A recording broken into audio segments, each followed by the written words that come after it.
Hattie green পরতেন ছেঁড়া নোংরা পোশাক। ৮.৩ কোটির মালিক হয়েও ভাড়া বাড়িতে থাকতেন কালো ডাইনি। পৃথিবীর ইতিহাসে তিনি সবচেয়ে ধনী মহিলা ছিলেন যার কার্পণ্য এখনও সংবাদের শিরোনামে উঠে আসে। ইতিহাসে তিনি পরিচিত ওয়াল স্ট্রিটের রানী নামে। মৃত্যুর পর তার সম্পত্তির পরিমাণ ছিল তাক লাগানোর মতো। ১৯১৬ সালে তার যা সম্পত্তি ছিল, আজকের দিনে তার মূল্য ৮.৩ কোটি টাকারও বেশি। হেটি গ্রিন সেই সময় ছিলেন আমেরিকার অন্যতম ধনী মহিলা।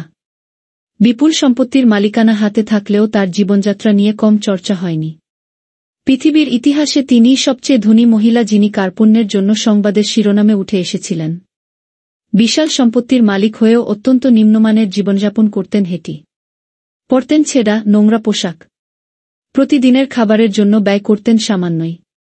নিউ ইয়র্কে তিনি বাড়ি ভাড়া করে থাকতেন। কর দেওয়ার ভয়ে তিনি বাড়ি কেনেননি। সস্তা বাড়ি খুঁজে খুঁজে তিনি সেখানে বসবাস করতেন। কর ফাঁকি দেওয়ার জন্য তিনি প্রায়ই বাড়ি বদলাতেন বলে সংবাদমাধ্যম সূত্রে জানা গিয়েছে। কথিত আছে ৬ বছর বয়সে কেনা অন্তর্বাস সেলাই করে মৃত্যুর দিন পর্যন্ত ব্যবহার করেছেন হেটি। তিনি যে কালো পোশাকটি পরতেন তা পুরোপুরি জীর্ণ না হওয়া পর্যন্ত পরিবর্তন করেননি। এইসব কারণে তাকে আড়ালে কালো ডাইনি নামে ডাকা হতো। ১৮৩৫ সালে আমেরিকায় জন্মগ্রহণ করেন হেটি। তিনি এক সম্ভ্রান্ত ধনী ব্যবসায়ী পরিবারের একমাত্র কন্যা ছিলেন।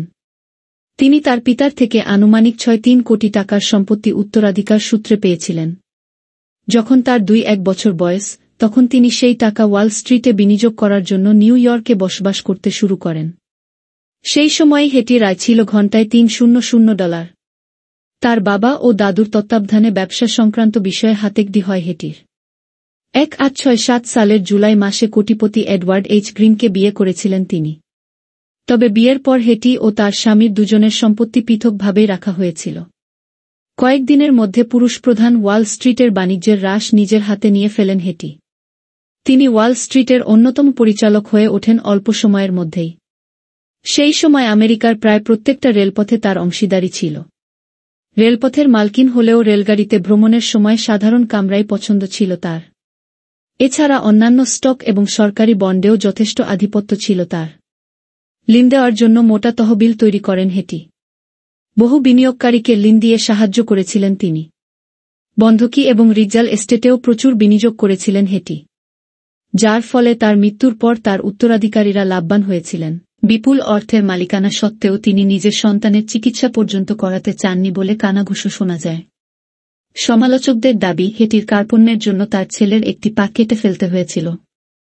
ছেলেটির পা ভেঙে গেলেও চিকিৎসা না করিয়ে বিনামূল্যে চিকিৎসার খোঁজ করছিলেন হেটি। সারা জীবন বিপুল পরিমাণ সম্পত্তি অর্জন করলেও তার শেষ জীবনের বেশিরভাগ সময় নিউ জার্সির হোবোকেনে একটি ছোট আবাসনে বসবাস করেছিলেন। ১৯৬১ সালে ৮ বছর বয়সে মারা যান তিনি। তার সম্পত্তি সন্তানদের মধ্যে সমান ভাগে ভাগ করা হয়েছিল বলে জানা গিয়েছে।